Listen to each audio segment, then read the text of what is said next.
შემოგვიერთდა ჩვენი სტუმარი გრიგოლ ხანძთელის სახელობის ტაძრის მდელოსახვევარი მღვდელი იაკობ მუჯირი. დილამშვიდობისა და დაგლოცეთ მამა იაკობ. ერთმა დაგლოცოთ. ერთმა აცხონოს ყველა ვინც 9 აპრილს დაიღუპა. თუ დავაკვირდებით ჩვენ დაახლოებით 20-მდე მხოლოდ მანდილოსანი გადაცვლილი. ასეთი დღეები და ასეთი თავგანწირვა ყოველთვის დიდი შედეგის მომტანია და ასე ვართ ჩვენ აქამდე მოსულები. ეს არის ჩვენი ერის ერთ-ერთი დიდი და გამორჩეული ისტორიული დღის ნაწილი. დიახ. აღდგომა გვიახლოვდება, ფაქტობრივად რამდენიმე დღეში 40-ეული სრულდება და მარხვა თითქოს ამით თავდება, თუმცა მიბმულია ნებიშვიდეული და ყველა ვემზადებით აღდგომის ბრწყინვალე დღესასწაულისთვის და ჩვენ გვინდა დღეს ვისაუბროთ მაცხოვრის ბრწყინვალე აღდგომის დღესასწაულის იკონოგრაფიისა და საკითხავების შესახებ და სწორედ ამ თემაზე გსურს თქვენთან საუბარი. ძალიან საინტერესო თემა არის და ძალიან ღრმა, მაგრამ ჩვენ უნდა შევეხოთ უპირველეს ყოვლისა ისტორიულ მნიშვნელობას. დიახ. ისტორიული მნიშვნელობით იკონოგრაფია ძალიან დიდი ხანია როგორც საეკლესიო კულტურა, როგორც საეკლესიო ასე ვთქვათ, დარგი არის განვითარებული, იქნება ეს დაზგური მხატვრობა, ანუ დაწერილი ხატი თუ მონუმენტური მხატვრობა, ანუ მოხატვა ტაძრისა. ფრესკის მოხატვა, ფრესკის მხატვრობა. ამიტომ პირვანდელი მნიშვნელობა იკონოგრაფიის შექმნისა და ზოგადად ხატწერისა იყო აბსოლუტურად სხვა. გარდა იმისა, რომ ხატთაყვანისცემა იყო ყოველთვის ეკლესიაში და ჰქონდა სულიერი მნიშვნელობა ამ ყოველივეს, ჰქონდა ასევე პრაქტიკული მნიშვნელობაც. იყო დრო, როდესაც ადამიანებმა არ იცოდა წერა-კითხვაც კი ასე მასიურად, როგორც დღევანდელ დღეს. და გარკვეულწილად ილუსტრაციის, სულიერი ილუსტრაციის მნიშვნელობაც კი ჰქონდა იკონოგრაფიას, ზოგადად ფრესკებს, მათ განლაგებას და როდესაც სატაძრო სივრცეში შევიდოდა ადამიანი, ამით ძალიან ბევრ ამას გებულობდა. უმეტესწილად თანამედროვე სინამდვილეში აღდგომის ხატზე არის წარწერა აღდგომა.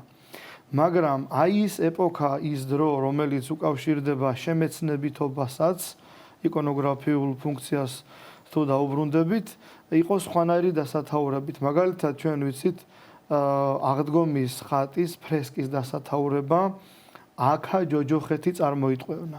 ანუ უფრო ვრცელი და უფრო კონკრეტულია აი ეს უწყება, გნებავთ ნათლისღებასთან დაკავშირებით აქა ღმრთისა გამოცხადება. დღევანდელ დღეს იწერება მხოლოდ ნათლისღება ან აღდგომა. მაგრამ რადგან ინფორმაციული და ილუსტრაციული მნიშვნელობაც ჰქონდა ამას, გარდა ასე ვთქვათ იმ მიმართებისა, რომელიც სიწმინდესთან მიმართებაში გვაქვს ჩვენ და თაყვანს ვცემთ სიწმინდეს და ხატებს როგორც წმინდა გამოსახულებას, გარდა ამისა, როგორც უკვე ვთქვით, სხვა მნიშვნელობა ჰქონდა.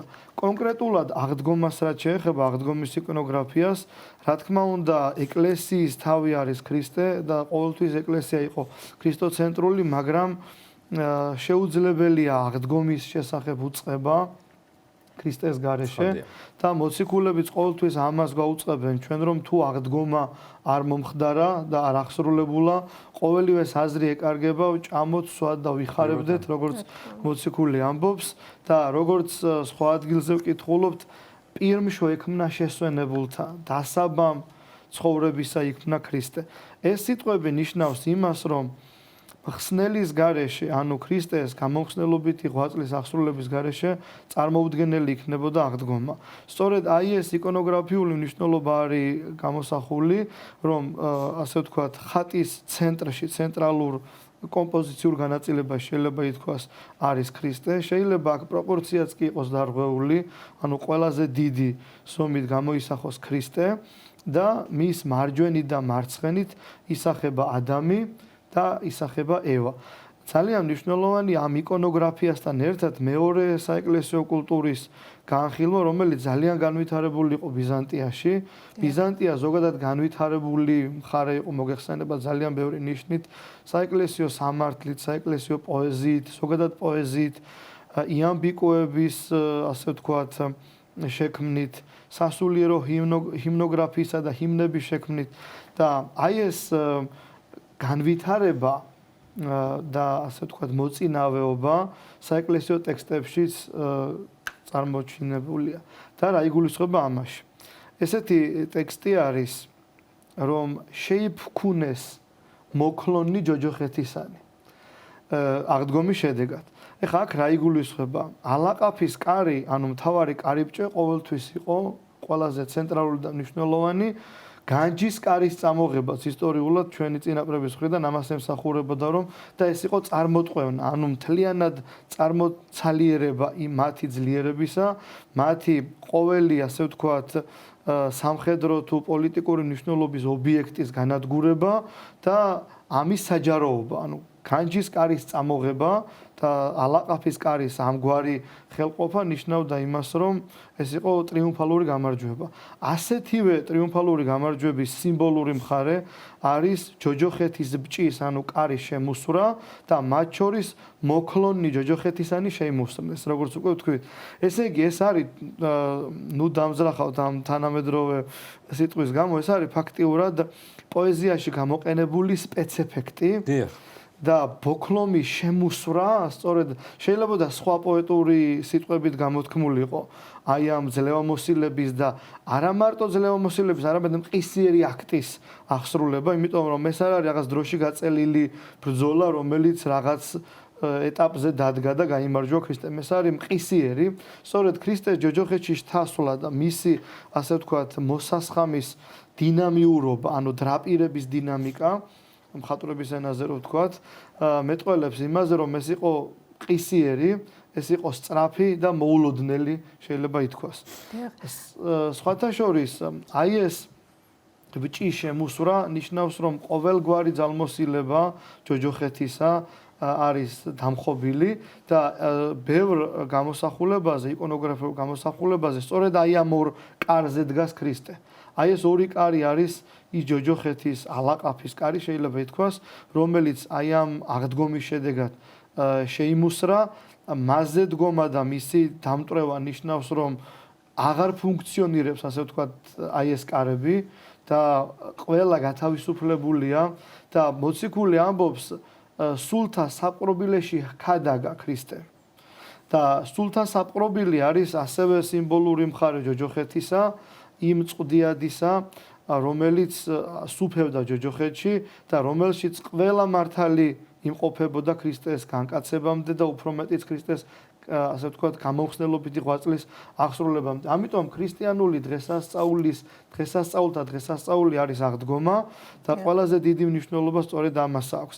რაც შეეხება მის მარჯვენით გამოსახულ მამას, ადამს, საეკლესიო საკითხავები და ასე ვთქვათ, საეკლესიო იკონოგრაფია არის სინქრონში. ორივე ერთი და იგივეს გვაუწყებს, ერთი ვიზუალურად, მეორე ვერბალურად და რაც გამოსახულია, ასე ვთქვათ, აღდგომის ხატზე, აი ამ, ასე ვთქვათ, კულმინაციის, ანუ გამოხსნის წინაპირობას, პრეისტორიას გვაუწყებს საკითხავები. ხისა მიერ ჯვრისა ადამი შეცდომილი განვარდა 60-ით, ხისა მიერ ჯვრისა ჯოჯოხეთი წარმოიტყვევნა. ანუ რასაც პავლე მოციქული ამბობს, ერთი კაცის მიერ შემოხდა სოფლად სიკვდილი, ანუ ადამის მიერ და ერთი კაცის მიერ ვართ ყველანი გამოხსნილნი, როდესაც ქრისტემ მიიღო სრულად ადამიანური ბუნება ყოვლადწმინდა ღვთისმშობლისაგან, ღმერთმა სრულმა და კაცმა სრულმა, არა დომინანტმა ღმერთმა და დაკნინებულმა კაცმა, არა დაუშვად ადამიანური ბუნებით მოუძლურებულმა, არამედ სრულმა ღმერთმა და სრულმა კაცმა. აი ეს არის ყოველთვის ხაზგასმული ქრისტეს ორბუნებასთან დაკავშირებით, რომ იგი არის სრული ღმერთი და სრული კაცი. პავლე მოციქული ამბობს, რომ ყრმათაცა ეზიარა ხორცითა და სხვა ადგილზე ამბობს, რომ ღმერთი გამოჩნდა ხორცითა.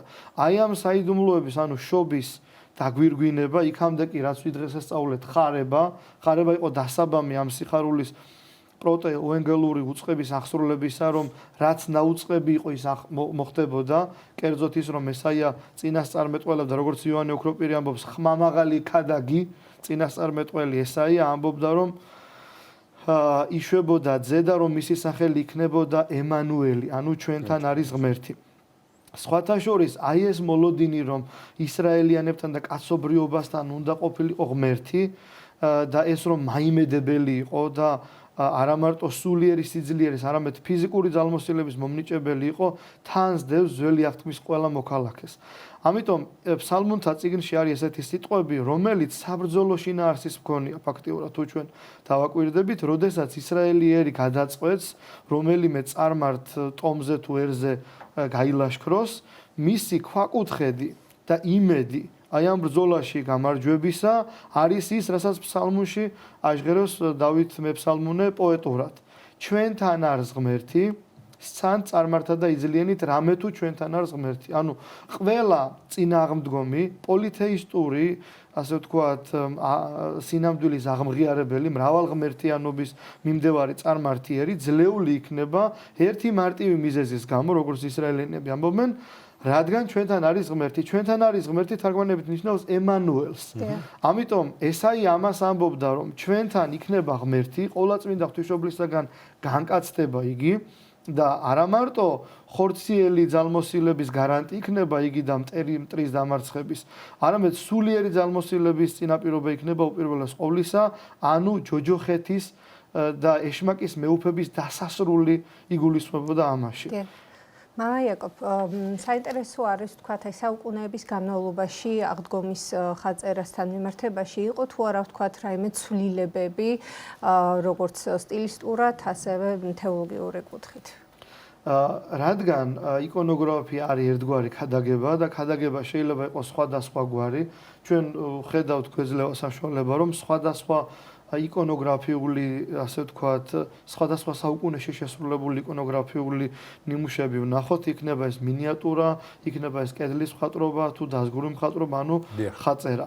აქ რაზეა საუბარი? როგორც შეიძლება დაუშვათ სხვადასხვა მახარებელმა გააკეთოს სხვაგვარი აქცენტი აღდგომასთან დაკავშირებით, მაგალითად სინოპტიკოსებმა, მათემ, მარკოზმა და ლუკამ სხვა და იოანე ღვთისმეტყველმა სხვა, ასეთივე იკონოგრაფიული შეიძლება ითქვას თავისებურება თან ახლავს აღდგომის თხრობასაც და მის გამოსახვასაც. ჩვენ ვიცით, რომ ასევე საკითხავის თანახმად ნიადგანთიაცამას მირბიოდეს მენელსაცხებლენი დედანი ტირილად საფლავად და ურთიერთარს იტყოდეს, ვინ გარდაგვიგოროს ჩვენ, ლოდი იგი კარისა მისგან საფლავისა, რომელი იყო დიდფრიად.